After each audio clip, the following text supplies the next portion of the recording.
Hola, buenas tardes. Hablaremos sobre la jurisprudencia del caso Radilla Pacheco, el cual está presentado ante la Suprema Corte de Justicia de la Nación. El expediente está clasificado como varios. El número de este es el 912/2010. Es caso Radilla Pacheco contra los Estados Unidos mexicanos. Muy bien, compañeros. Hablaremos sobre la jurisprudencia de este caso. Dependiendo de qué cuestiones son las que tienen controversia, las vamos a hacer notar para que se complete más este expediente y dar nuestro punto de opinión, ¿ok? Aquí uno de los puntos clave en este caso de Radilla Pacheco es el control de convencionalidad, el cual nos quiere decir que el control de convencionalidad se superpone a una ley superior. En este caso de derecho internacional se va a superponer hacia la misma Constitución. Nosotros en el Estado mexicano hemos firmado 170 tratados internacionales. En uno de ellos tenemos que seguir sus normas. Esta convencionalidad va a ser concreta. ¿Por qué? Porque la Convención Interamericana fue la que dictó la sentencia, la cual nosotros, como Estado mexicano, la aceptamos y vamos a seguirlo el procedimiento como tal. Aunque sí no se ha dictado sentencia acerca de cómo vamos a generar lo que son las consecuencias de derecho como tal, porque en sí no hemos encontrado ni siquiera a la persona, no sabemos bien quiénes fueron los culpables y no sabemos. Una de las sentencias de la Corte Interamericana nos decía que es la remuneración económica, pero en sí una de las controversias es ¿cuánto vale una vida humana? Esa es la cuestión que nosotros vamos a plantear. ¿Cuánto vale la vida humana? Clases anteriores dentro de derechos humanos vemos que hay que ver la calidad de la persona, los estudios de la persona, también así el nivel académico que tiene la persona. Estamos hablando del caso de Radilla Pacheco, un activista, creador de corridos y herrero. Entonces, ¿cuánto vale la vida de esta persona? Antes de entrar de lleno a ese tema, debemos de también ver las obligaciones que la Corte Interamericana y el Estado tiene que ejercer hacia la persona. Exactamente, o sea, esta sentencia dictada por ella, que el Estado mexicano está obligado a obedecer y a hacer valer los derechos.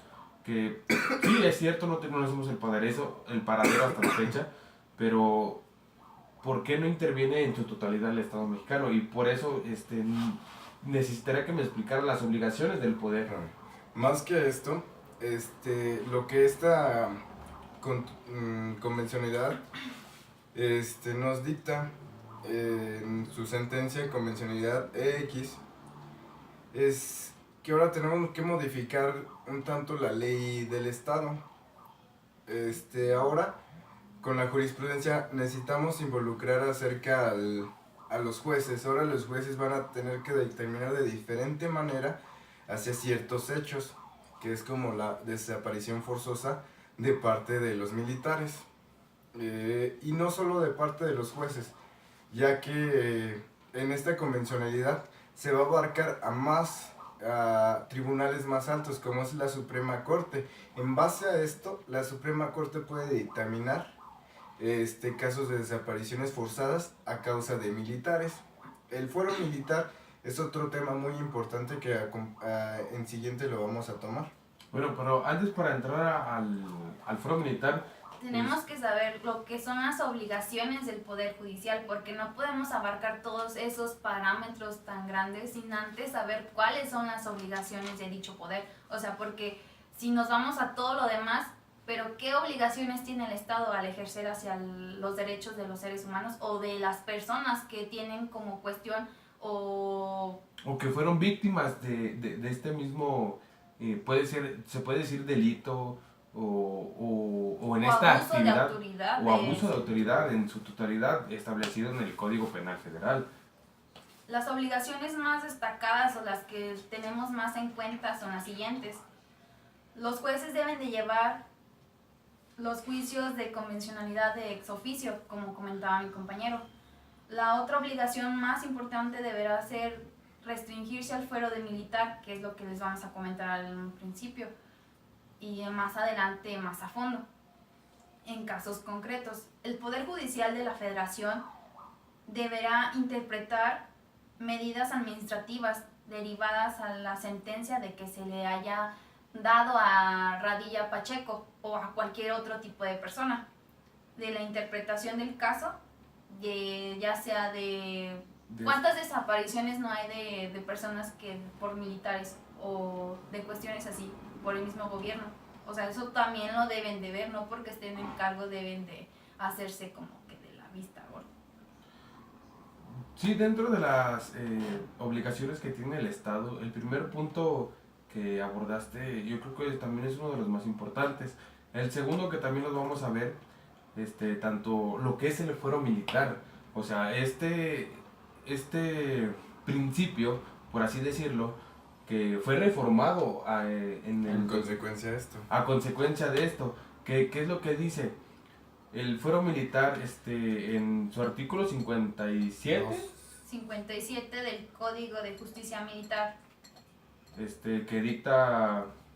que estableció en la fracción 2, inciso A, son delitos contra la disciplina militar de dicho artículo, ya mencionado, artículo 57, lo que fuesen cometidos por militares en momentos de estar en servicio o con motivos personales del acto del mismo. Debido a esto, esta jurisprudencia fue reformada para que en daños futuros o en circunstancias diferentes esta fuera establecida y por sí misma fuera adoptada para ayudar a otro tipo de personas.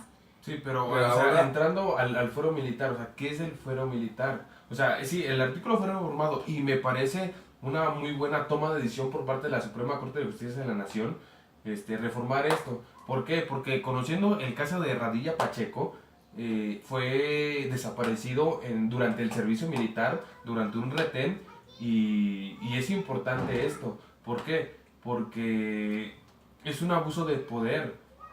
Una de las cosas importantes con el control de convencionalidad que nos refiere la Corte Interamericana es que ahora se dictamina que los militares tienen que ser juzgados por un fuero civil. Exactamente, a eso es a lo que se refiere, y es a lo que iba el fuero militar, que si un militar, vaya la redundancia, comete un delito en servicio del tipo civil, va a tener que ser sancionado, va a tener que ser enjuiciado civilmente. Y no solo ya lo dicen las leyes mexicanas. Ya no militarmente, como Ya, era lo que se tenía. Ahora con esto, con lo que nos dice la Corte Interamericana, es que ahora los militares tienen que ser juzgados de una forma civil, lo cual nos da una mayor... Como seguridad. Es una medida de prevención que a mí me parece en lo particular muy buena. Muy interesante. Muy interesante. ¿Por qué? Porque pues, los militares, como por ser servidores públicos, pues tenían que el amparo, tenían muchas restricciones para este tipo de situaciones. Entonces, o sea, a mi parecer, me parece perfecto este tipo de reforma. Otra de las cosas muy importantes en este tema es tratar el tema pro persona. El tema pro persona es superponer lo que es el individuo acerca de las leyes, acerca de todos estos actos violentos en contra de una persona, de un nacional mexicano. Actualmente vemos que hay mucho, no se toma en cuenta mucho esto, pero con esto vamos a tomar un poquito más en consideración el término pro persona. Pues más que nada el término por persona se basa dentro de la sentencia en tanto hacer valer los derechos de Radilla Pacheco dentro de este caso, e indemnizar a la familia, que es lo que se buscó. el principio pro persona se basó bastante, pero aún así yo siento que no funcionó en su totalidad, porque es a lo que vamos. ¿Cuánto es lo que cuesta una vida? ¿Por qué? Porque si te van a valorar de una manera desequilibrada. Como hasta este momento que se valora la vida en la cuestión del de cómo llevas trabajo. tu vida ordinariamente. Por ejemplo, si eres un obrero, te van a tachar o te van a catalogar como de qué puedes tener para tu patrimonio. O sea, ¿qué comparación tienes de un rico y un pobre? Porque en sí Radilla Pacheco era de clase muy baja o intermedia o no sé, a comparación de un rico, pues lo van a tener más en consideración, que el rico va a tener tuvo mucho más pérdidas que Radilla Pacheco. ¿Por qué? Porque él era un activista, porque él hacía corridos o porque él era herrero. O sea, no tiene nada que ver a lo que te dediques, a lo como vales como persona, ¿sabes? O sea, eso queda como un desacuerdo total. Sí, yo creo que aquí este principio es uno de los más radicales, en donde para mí es una discriminación hacia la familia de Radilla Pacheco.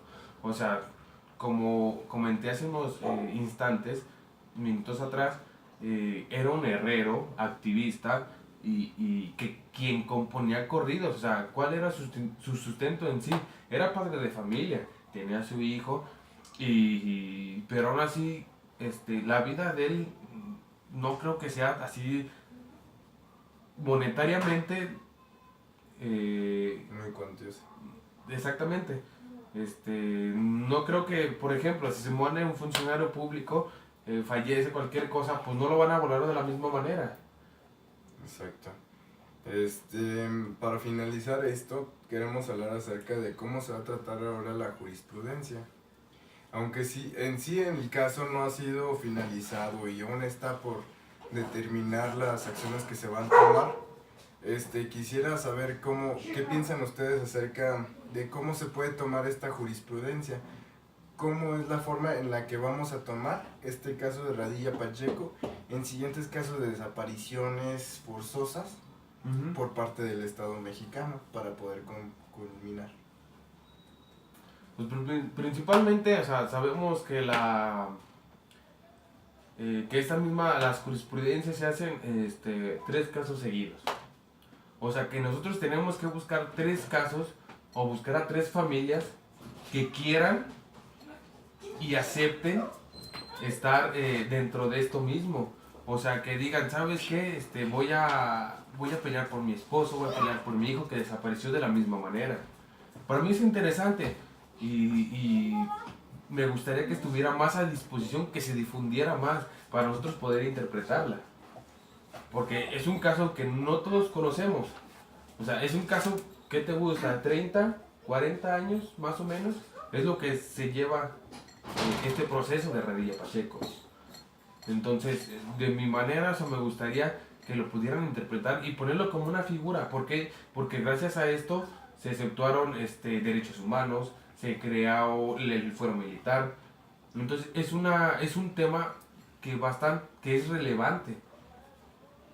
Ok, es relevante, pero, por ejemplo, si fuera tan relevante hacia el Estado, ¿por qué Radilla Pacheco no le tomaron tanta importancia en los 70s? Porque fue en los años de los 70, ¿me entiendes?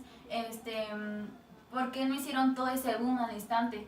Pero es que tenemos que tener en cuenta que en ese tiempo teníamos una cuestión política muy estricta. Entonces, si tú en ese tiempo hablabas mal del Estado, te quieren decir que te desaparecían. Prácticamente, si tú estabas en contra del Estado, te desaparecían. Entonces, ya reforma de todo esto, avanzando todo esto, ya se va conformando más, consolidando más lo que son los derechos humanos, que antes en sí no los teníamos tan claros.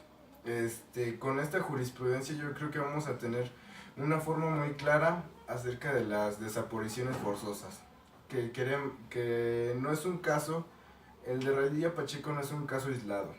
El de Radilla Pacheco es un caso que se da aún hoy en día y muy seguido, ya sea por cuestiones externas, por ejemplo, de que el crimen organizado interfiera en lo que es la policía, o simplemente en cuestiones un poquito más políticas, pero creo que tendríamos que reformar un poquito más a lo que es el Estado, un poquito más con esta jurisprudencia, tomarla, abarcarla, y que en serio con esta sentencia se puede dictaminar hacia futuro para mejorar lo que es